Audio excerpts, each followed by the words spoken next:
سلام عرض میکنم خدمت همه عزیزان بزرگان. خیلی خوشحالم که در خدمتتون هستیم با یک پنل. امیدوارم که بتونیم خروجی خوبی ارائه بکنیم. زمان خیلی محدود و ما تون صحبت میکنیم. اول میخوام که دوستان یه توضیحی از کسب و کارشون بدن، اینکه در واقع مارکتینگ تو کسب و کارتون چه شکلیه، جرنی مشتری چه شکلیه و اون نیاز مارتکیه چه سبکیه. علیرضا جان شما شروع کن.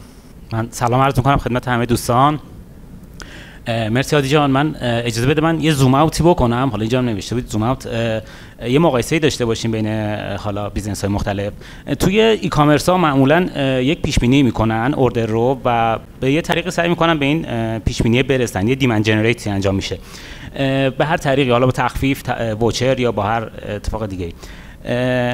اینجا توی شاید گردشگری متفاوت باشه. توی گردشگری بیشتر این باوند مارکتینگ مهم میشه و ابزاری مثل سئو و ادورز شاید خیلی جدی‌تر باشه.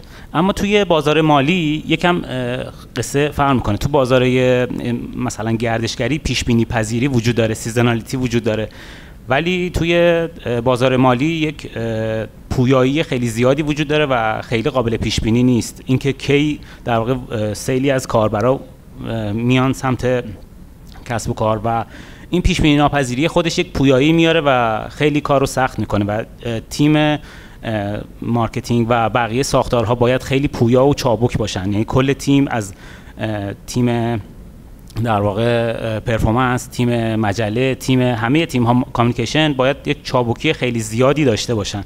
حتی بودجه ریزی هم اینجا متفاوت میشه. یعنی در واقع فرصت ها به قدری ارزشمند میشن که شما روی فرصت ها باید بودجه ریزی کنید. نمیتونید یک پروژه هزینه محور ببینیدش بگید که آرایش چقدر میشه. من با این در واقع سبک میخوام بیام.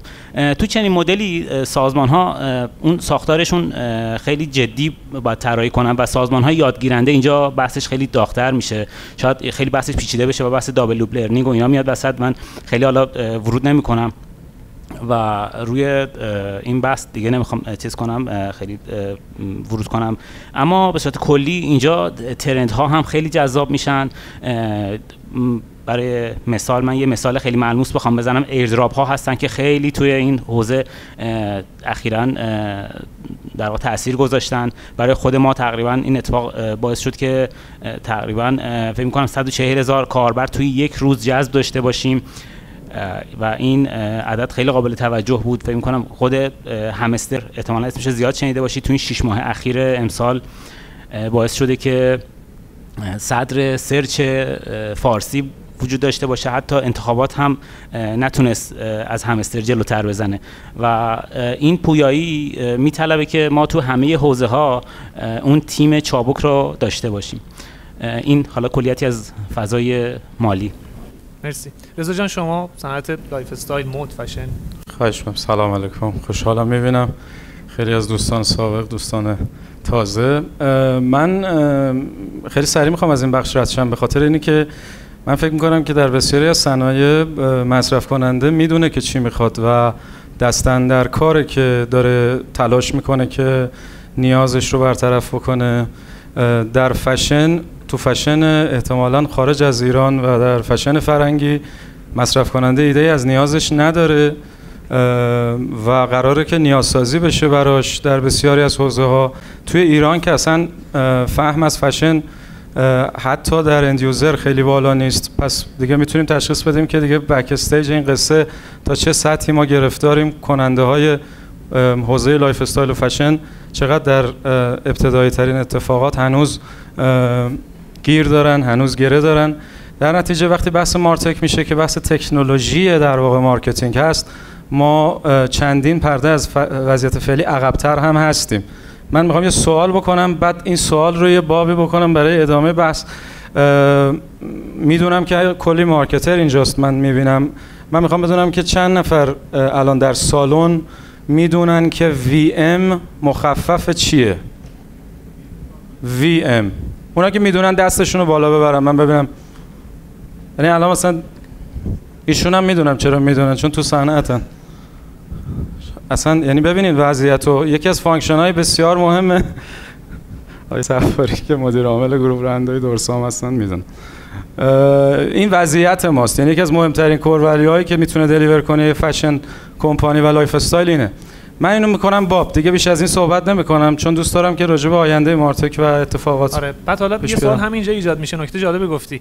مثلا ما حالا داشتیم با هم صحبت میکردیم قبل از پنل، من به این نکته رسیدم که آقا ما مارتک رو به اتوماسیون و امثال هم تقلیل ندیم، کوچیکش نکنیم. یعنی انگار ذهنیت خیلی از ماها میدونیم مارتک چیه ها، ولی وقتی راجع به مارتک حرف میزنیم انگار ذهنیت خیلی از ماها اینه که مارتک اتوماسیون ها و سی دی پی ها و کلا این ابزارهایی که داده تحلیل میکنن، داشبورد دارن، و در حالی که خیلی بزرگتر از این حرفاست. یعنی باز هممون میدونیم تمام پنل های پیامکی مارتک هستن. مثلا داریم میگی وی ام، حالا وی ام خیلیامون نمیدونیم چیه، در حالی که ما مارتک تو حوزه وی ام داریم تو دنیا. دقیقاً همینطوره. یکی از مهمترین بخش‌های مارتک در واقع توی یه فانکشنیه که الان 98% عزیزانی که اینجا هستن اصلا نمیدونن حوزه چیه، که بعد راجع به مارکتینگش صحبت کنیم، که بعد بخوایم راجع به تکنولوژی‌های کمک کننده به مارکتینگ. برای همین فکر می‌کنم تو این بخش من کم صحبت کنم بهتره. محمد جان شما از بیزنستون توی توضیح بده چه ویژگی‌هایی داره و چه نیازهای مارتکی داره این کسب و کارتون؟ خب کورپوریت بزرگی هم هستین، بانک تجارت. سلام عرض می‌کنم خدمت همه عزیزان. ببینید محصول مالی یک محصول در واقع یک سرویس هست، یه سرویسیه که دائم در طول روز استفاده میشه. همه عزیزان از ابتدایی که به قول معروف بانکبل میشیم تا به قول معروف انتهای زندگی خب داریم از محصولات مالی استفاده میکنیم. اون چیزی که اتفاقی که حالا اخیراً توی حوزه مالی افتاده اینه که تا چند سال گذشته ما در واقع سرویس های مالی و محصولات مالی صرفاً بر اساس ابزارهای مالی تعریف شده بود، خیلی محدود در حد کارت، همراه بانک، پرداخت، تسهیلات و موارد این چنینی. اخیراً به واسطه اینکه خب یک به یه حدی اشباهی این در واقع توی بازار میرسه، نه فقط توی ایران، در کل دنیا ابزارهای مالی به یه حد اشباهی میرسه، بحث کاستومر جرنی و تجربه مشتری بسیار پررنگتر میشه. حالا توی گزارش دیلویت بود اگه اشتباه نکنم، نزدیک 70%، 67% مشتریان بانک ها بانکشون رو بر اساس تجربه مشتری انتخاب میکنن، چون تقریبا ابزار یکیه. فکر میکنم الان هممون یک چنین نگرشی بهش داشته باشیم. پس بنابراین روند در واقع بازاریابی و روند استفاده از ابزارهای مارتک توی حوزه مالی از اون بحث صرفاً تبلیغات و مارکتینگ روی حوزه مالی رفته به سمت تجربه‌های مشتری، و این ترندیه که الان ما توی بازار خودمون، توی بازار حوزه صنعت مالی باهاش درگیر هستیم. و کلیه ابزارهای مارتکی که در این حوزه به ما کمک بکنن ابزارهایی هستن که میتونن توی حوزه بانکی استفاده بشن. رضا شما تو هایپرستا به عنوان یه ریتیلر که ریتیلر بزرگی هم هست، حالا هم آفلاین دارید هم آنلاین دارید، بگو که چه اتفاقی تو بیزنس داره میفته، چه نیازهای مارتکی دارید عموما؟ خب من ترجیح میدم در مورد ساید آفلاین بیزنسمون صحبت کنم. به عنوان دقیقاً هم تو گفته یک ریتیلر بزرگ، ما با یک جامعه بزرگی از مخاطبین، از مصرف کننده سر و کار داریم که به صورت روزانه دارن مراجعه میکنن به فروشگاه‌های ما و دیتای فراوانی در اختیار ما هستش از خرید روزانه و عادات خریدشون، از رفتاراشون، و این یه بخش قضیه است که ما یک دیتای بسیار بزرگی داریم که نیاز داریم اون رو تحلیل کنیم که بر اساس اون بتونیم ارتباط بگیریم با مشتریامون و بتونیم بهشون پیام‌های درست رو انتقال بدیم. در قالب کمپین‌های مختلفی که داریم در مقابل عکس‌العمل‌های مختلف که می‌خوایم از سمت اونا دریافت کنیم، پس به ابزارهای مختلف نیاز داریم که بتونیم اون دیتایی که داریم، حالا چه از طریق خود مشتری‌ها، یعنی از طریق خرید روزانه‌شون تو هر زمینه‌ای که هست، چه روزی، چه ساعتی از شبانه روز، چه کالایی، چه کاتگوری محصولی، و دیتایی که داره از باشگاه مشتریانمون میاد که یکی از قوی‌ترین ابزارهایی که ما الان داریم استفاده می‌کنیم ازش، که باز کمکمون میکنه که بتونیم سگمنتیشن انجام بدیم. خودتون توسعه دادین باشگاه مشتریانتون رو؟ بله. و این هم ابزاریه که ما داریم، ولی باز هم به ابزار بیشتری نیاز داریم که بتونیم عمیق‌تر دیتا رو تحلیل کنیم و بر اساس اون بتونیم کمپینامون رو طراحی بکنیم و ارتباطاتمون رو هدفمندتر و قوی‌تر انجام بدیم. پس برسیم به این نیازه که نیاز چیه. میگی یکی از نیازاتون اینه که بتونید رفتار مخاطب رو بتونید تحلیل کنید و در لحظه اکشن براش در نظر بگیرید. دیگه چه نیازی تو حوزه مارتک حس می‌کنید؟ چه نیازی تو حوزه مارتک شما داشتید و براش پاسخی پیدا نکردی؟ هنوز راهکاری، ابزاری پیدا نکردی؟ ببینین، مسئله اینه که یه وقت آدم حتی به فکرش نمیرسه که چه چیزایی میتونه داشته باشه. از ابزارهای موجود ما داریم استفاده میکنیم. مثلا تحقیقات بازار یک نیاز دائمیه برای ما، برای اینکه همونطور که گفتم نیاز داریم در مورد مشتریامون اطلاعات داشته باشیم، در مورد رفتاراشون، ترجیحاتشون، و باید به صورت مداوم تحقیقات بازار انجام بدیم. یک ابزار که ما استفاده میکنیم SMS مارکتینگه که باز اونم کمک میکنه بر تحقیقات بازار، ولی ما بارها مجبور شدیم که این ابزارها رو با هم دیگه تلفیق کنیم تا بتونیم به نتیجه که میخوایم برسیم. مثلا من دارم از ابزار تحقیقات بازار آنلاین استفاده میکنم که لینکش رو از طریق SMS بفرستم برای اون مشتریایی که میخوام، که اون وقت خروجیشو جداگانه جای دیگه تحلیل بکنم، که اون وقت بر اساسش بیام اطلاع رسانی و اون اطلاع رسانی مخصوصش رو شکل بدم. اون ابزاری که بخواد همه اینا رو یک پارچه سازی کنه، خب و حتی تحلیل کنه براتون، و تحلیل کنه، بله. استپ بعدی یه لایه پیشرفته تر که فکر کنم خیلی نداریم. همینطوره. خلأ اونو من حس میکنم، یعنی میتونم مشکلمو حل کنم، ولی اسمشو میذارم سنتی، دارم از خورد تیکه تیکه از ابزار مارتک استفاده میکنم، اون یک پارچه سازی رو ندارمش الان. پس یکی از معضلای ما تو حوزه مارتک، تو میگی یک پارچه سازی، این نبود اینتگریشن بین ابزارها. حالا مثلا میگید اون ابزار پرسشنامه آنلاین، پنل پیامکی و حالا بعد چیزی که بخواد تحلیلش بکنه. دوستان دیگه تو حوزه نیازهای ذره حرف بزنیم. حالا رضا، محمد، علیرضا، حالا هر کدوم که ایده ای دارید بگید. چه نیازی تو حوزه مارکتینگ داشتید که فکر می‌کردید باید الان یه تولزی بیاد اینو برطرف کنه و نبوده چیزی، یا حداقل تو پیداش نکردی؟ ببینید ما همچنان خب ابزارهای زیادی داریم استفاده می‌کنیم.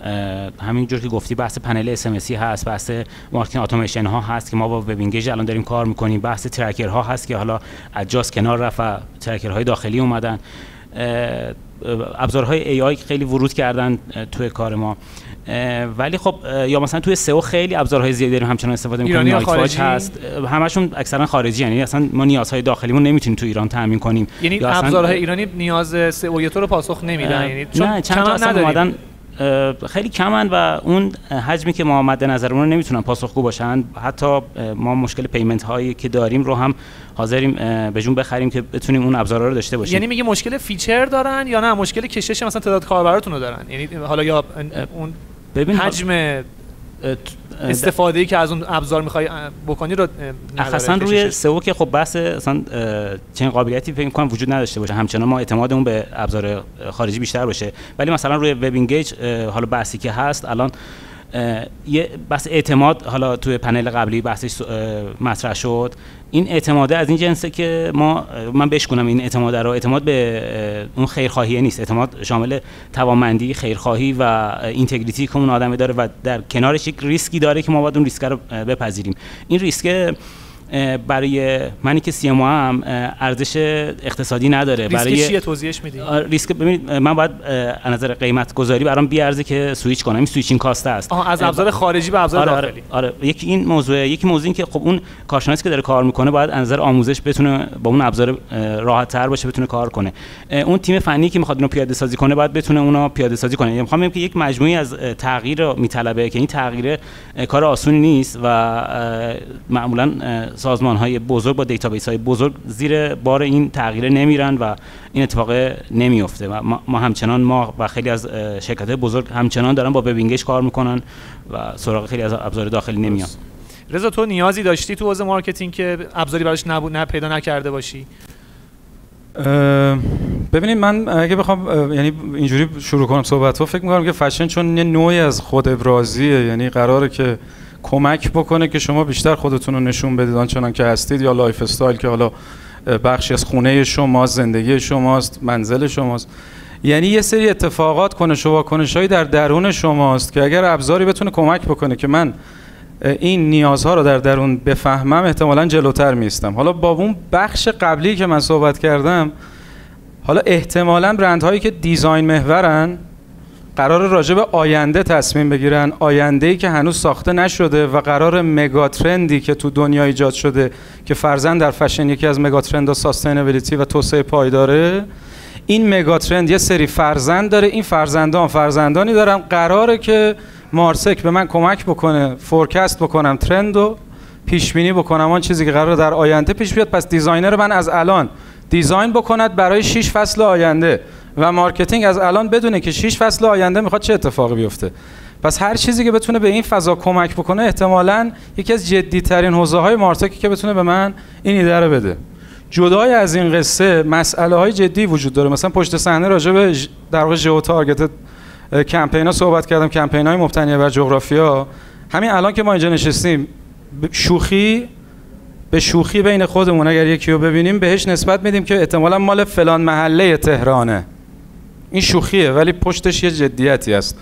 توی دنیا که این مسئله خیلی جدی‌تره، فرهنگ احتمالاً از یه اقلیم میاد، اقلیم از یه منطقه میاد، منطقه و این فضای کمپین‌های ژئو تارگتد یکی از اساسی ترین اتفاقاتیه که فشن داره جلو میبره. یعنی فشن همزمان یه کمپینی ران میکنه، یه کمپانی تو 8 تا لاین مختلف 8 تا مسیج داره میده که کور ولیو یکیه، ولی مسیجا به خاطر نقطه‌ایه که شما توش دارید زندگی میکنید، محله‌ایه که من فکر نمی‌کنم هم چیزی دیولپ شده باشه. البته قراره توی آخرین سکشنز راجع به این موضوع صحبت کنیم که اصلا دیولپ شده ما نفهمیدیم یا دیولپ نشده. یکی این موضوع و دیگری که دوست دارم راجع به صحبت بکنم مسئله چین بیزنس هاست. امروز ساستینبیلیتی مایندد کاستومری که درگیر مسئله توسعه پایداره و اصلا از ایران دور نیست. من به شما همین الان دارم عرض میکنم اگه من نماینده دورسا هستم، همین الان اگر صحبتی از محیط زیست بکنه، صحبتی از فرهنگ بکنه، همیشه یه بخشی از کامنت ها این هستش که شما چرمتون رو اول کم بکنید بعد صحبت کنید. پس نشون میده که خیلی از دنیای ایران دور نیست. من میخوام دنیای ایران رو خیلی تحمیق نکنیم، مخاطب رو خیلی پایین ندونیم، تنزل ندیم. در نتیجه دیدن این چین خیلی از ابزارهای مارتک داره کمک میکنه که کل چین رو ببینیم، یعنی از ساپلایر که داره از کجا تأمین میکنه، چه جوری تأمین میکنه تا انتهایی که یوزر داره استفاده میکنه بتونه ببینتش و خلق ارزش بشه. ببخشید یعنی میگه تولزی هستش که اینو برای مشتری و مخاطب شفاف میکنه. بله جدا از این که برندایی هستن که اصلا آلردی تمام این قصه رو بازگو میکنن به صورت ریل تایم، مثل پاتاگونیا که اگر سرچ بکنید یک محصولی که فولی در واقع توسعه پایدار رو داره حمایت میکنه و شما میتونید ببینید که چرا داره حمایت میکنه، چون نقطه به نقطه این پوینت ها رو دارید به عنوان یوزر میبینید. حالا سوال من اینه امروز 5% آگاه هستن به این قصه؟ نه، ولی من فکر می‌کنم با سرعتی که توسعه کشور داره حتما 3 سال دیگه این 5% تبدیل به 40% میشه و ما اینا ابزارهای مارتکه و همش هم بیستان ای آی، بیستان اتفاقاتیه که همچنان میگم دیگه یه فرق جدی توش وجود داره. حالا بعداً اگر ما وقت شد و رسیدیم به اینکه جزئی بشیم، من سرمنزل 3-4 تاشو سعی کردم بگم. حالا بماند که دیگه لویالتی پروگرام مثل سفورا که اینسایدر پروگرامش اصلا زبان زده خاص و عامه و جنسش جنسیه که دیگه CRM و ECRM هم نیست، یعنی دقیقاً میاد میشینه روی ابزارهای مارتک و فهم جلوتر تکنولوژیک داره که دیگه آلردی داره اجرا میشه و توی لوجستیک بالا مثل سفورا اجرا میشه. یعنی میخوام بگم ما تو حد ECRM در فشن هم حتما مارتک رو استفاده میکنیم و میبریم مرحله بعد. باید ببریم. یعنی محمد جان شما صنعتتون حوزه‌تون چه نیازهای مارتکی داشتی که براش پاسخ پیدا نکردی؟ ببینید یه موضوعی در واقع گفتن بحث استفاده از اپلیکیشن‌های خارجی، ما توی صنعت بانکی به شما نمیتونیم استفاده نمیتونید سمتش پیدا نمیتونیم به واسطه بحث‌های امنیتی و مواردی که رو حوزه داده هست. تمام موارد رو باید از داخل تامین بکنیم. یه جاهایی مجبور شدیم خودمون طراحی بکنیم، مثلا سیستم ریکامندینگ سیستم برای کراسلینگ محصولات برای مشتریان مختلف رو توی بانک خودمون طراحی کردیم، خودمون پیاده سازی کردیم، آوردیم بالا بر پای هوش مصنوعی.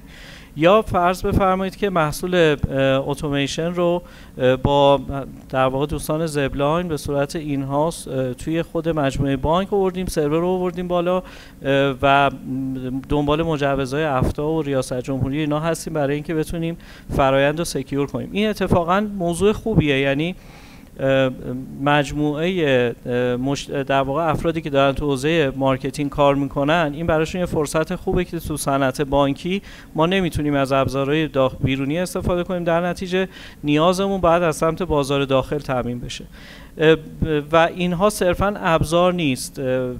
در واقع من دنبال سولوشن هستم، سولوشن هایی که توی حوزه تجربه مشتری بتونه به ما کمک بکنه رو بحث کاستومر جرنیا و معمولا بانک ها به واسطه اینکه خیلی درگیر اون ساختارهای ریجید بر اساس اون مباحث رگولاتوریشون هستن، خیلی خودشون مایل نیستن وارد این حوزه ها بشن. در نتیجه سعیشون بر این هستش که از فینتک ها و شرکت هایی که تو این حوزه سولوشن آماده دارن استفاده کنن. این موضوع هم با ترند جهانی الان مثلا کامنولث سال گذشته 96 تا فینتک توی حوزه های مختلف در واقع گرفته از طریق بانکداری باز به صورت امبدد بانکینگ سیستم رو براشون آماده کرده، ولی داره تجربه مشتری یونیک به مشتری‌ها تو حوزه‌های مختلف میده. یا مثلا بانک HSBC همینطور. و این فرآیند توی ایران هم داره شکل میگیره. نمونه‌هاشو شما تو بانک‌های مختلف در واقع می‌بینید رو خصوصی‌ها که داره بر این اساس. بخوای توی چند کلمه بگی که اون نیازهایی که مرتفع نمیشه توی بین مارتکا چیاست؟ من یه چیزی دریافت کردم بحث ارائه راهکار میگی. من راهکار سولوشن نمیگیرم از مارتک. درک من اینه که فوقش میاد برای من دیتا رو ویژوالایز میکنه، گدر میکنه. درست میگم؟ اگر بخواید چیز به این هست اضافه بکنی تو حوزه نیاز. ما در واقع موضوعی که داریم بیشتر اینه که بچه‌هایی که تو حوزه مارتک دارن کار میکنن خیلی فنی هستن.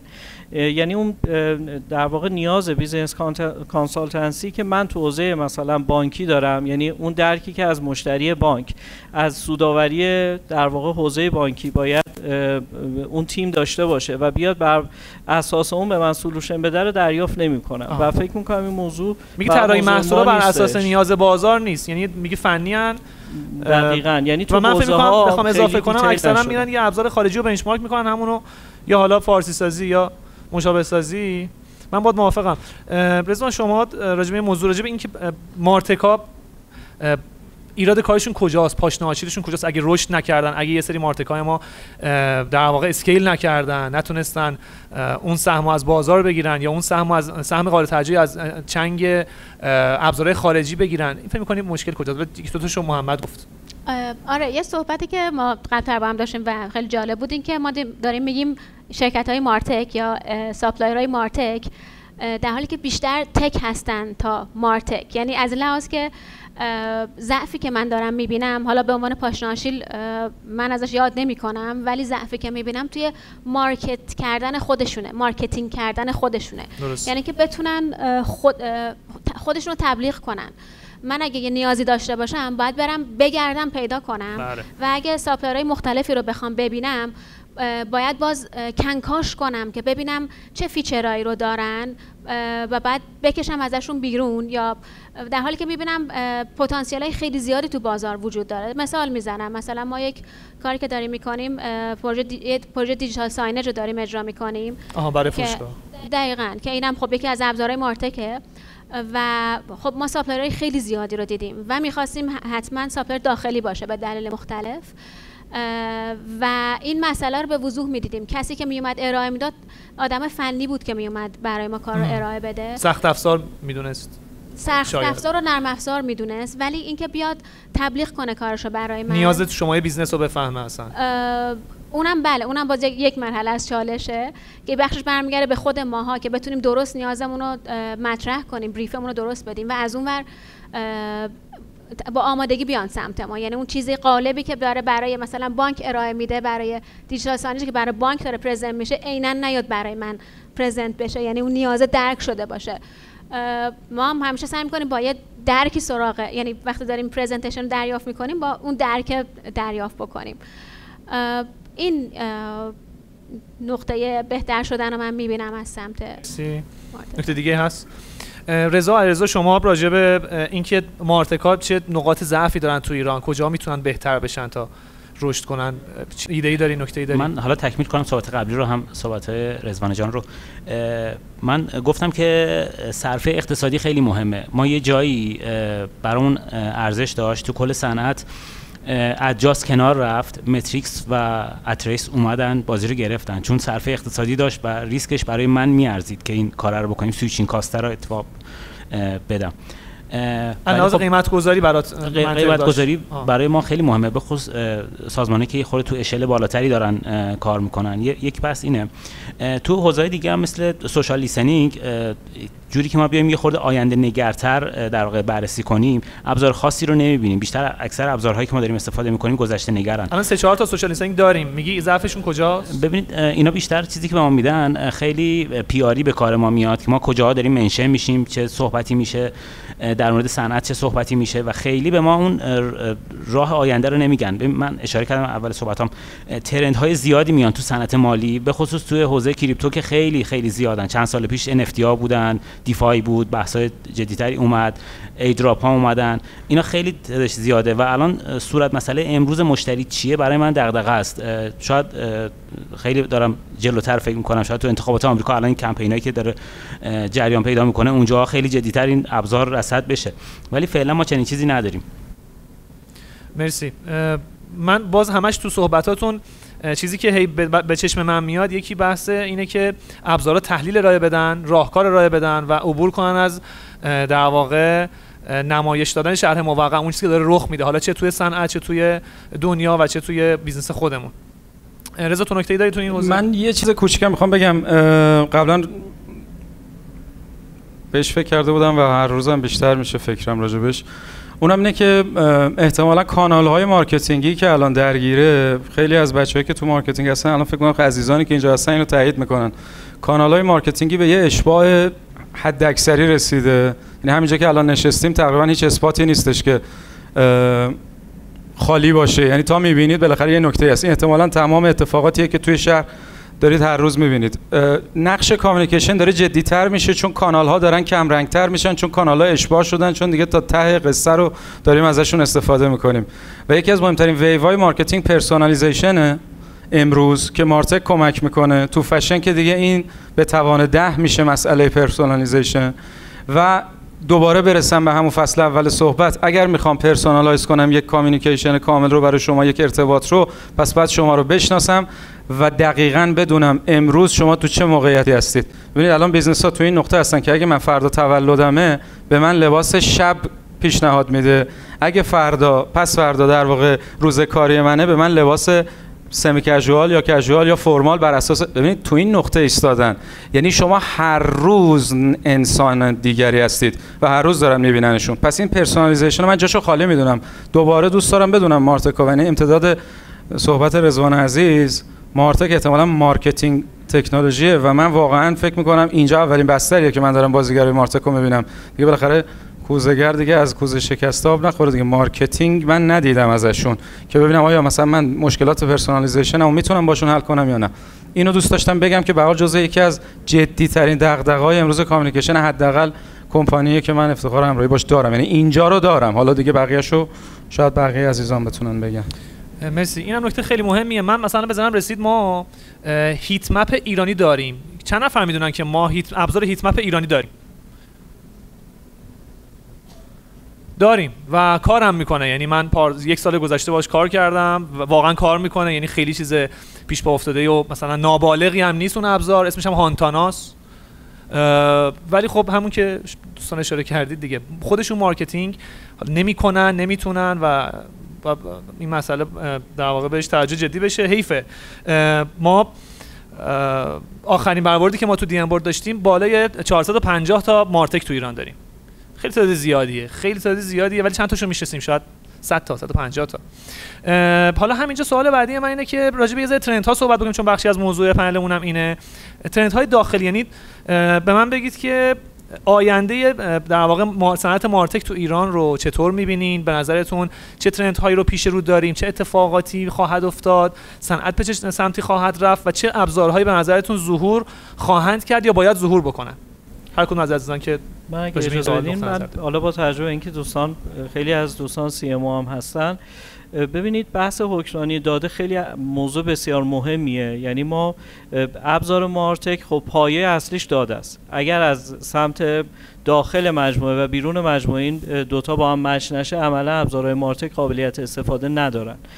بنابراین یه در واقع توسعه داخلی حتما نیازه که از طریق داخل انجام بشه و بیرون از اون ابزارهایی که رو پایه در واقع این داده ها شکل میگیره، بیزینس هایی که شناخته میشه و من حالا توی مثلا حجم کار خودم حالا با یه جامعه 20 میلیونی مشتری که تراکنش های روزانه دارن یک حجم بسیار بالایی در واقع آنلاین پروسسینگ دارم و بر اساس اونها باید تصمیم گیری سریع انجام بدن، بر اساس اونها باید روال های اتوماسیون درست انجام بشن و این نیاز به اون زیرساختی داره که همین الان کاملا خالیه و هر شرکتی تو این حوزه کار بکنه قطعا میتونه موفق باشه. بازار بسیار بزرگیه. مرسی. دوستان دیگه راجع به ترندها آینده صنعت مارتک تو ایران یه چیزهایی که باید رخ بده. من باز میتونم صحبت کنم تا صبح. بگو نکته‌تو بگو. ما وقتمون تمامه ولی یه چند دقیقه وقت خیلی سریع میخوام بگم که احتمالاً ما داریم میریم به سمتی که بیشتر داریم وقت نمیذاریم برای خرید، کمتر داریم وقت میذاریم برای خرید و پس هر اتفاقی که برای منه و سریعه و درسته، من مثلا به ابزارهای ترایان اشاره نکردم. یعنی مثلا ریبن الان شما ترایانش که خیلی وقت داره استفاده میشه، یه چیزی هست، یه برندی هست اونم واناکیکس که مال در واقع گوچی میاد استفادهش میکنه، ولی معمولا اینوستمنت این مدل مارتک تکنولوژی کمپانی ها رو خود فشن برندها روش میذارن، چون انقدر خاصه و مال اون اینداستریه که اصلا اگر نکنن هیچ بیزنسی نمیره سمتش. میخوام بگم احتمالاً زمان کمی برای خرید میذاریم، هر چی بیشتر بگذرم بیشتر این اتفاق میفته. در نتیجه هر چی که به عصر ای آی میریم، مارتک ها احتمالاً اونجا بشینن و برای من یه چیزی به عنوان ارتباط، محصول یا کمپین تعریف بکنن، من راحت‌تر نزدیک میشم به فروش. من گرفتار در فضای دیزاین و آینده، ولی اونایی که بیشتر در فعل هستن فکر میکنم پایش دیتا و اینا که دیگه اساتید اینجا هستن و رفتن به اون سمت احتمالاً دغدغه مهمتری. مرسی.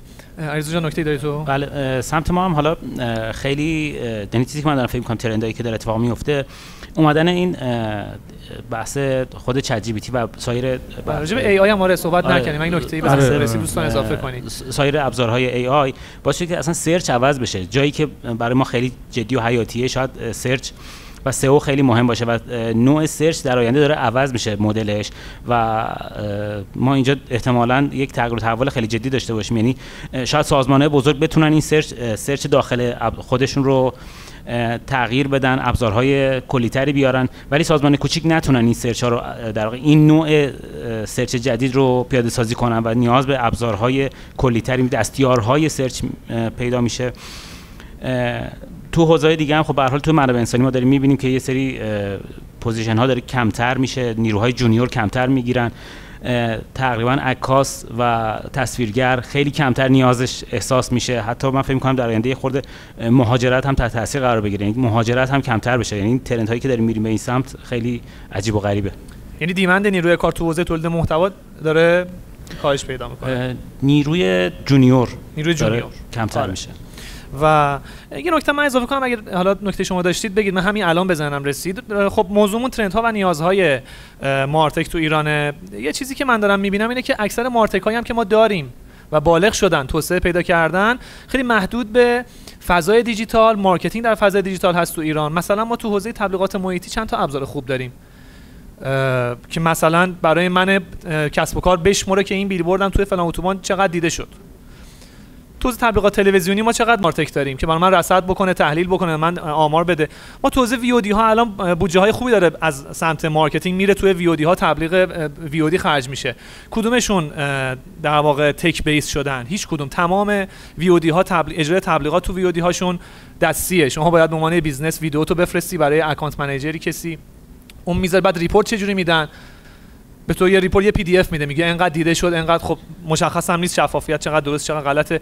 آیا ابزاری توسعه داده شده تو این که تبلیغات تو وی او دی ها بیاد رصد شدنش، پایشش، در واقع دیتا ویژوالایزیشنش، اینا همه اتومات بشه؟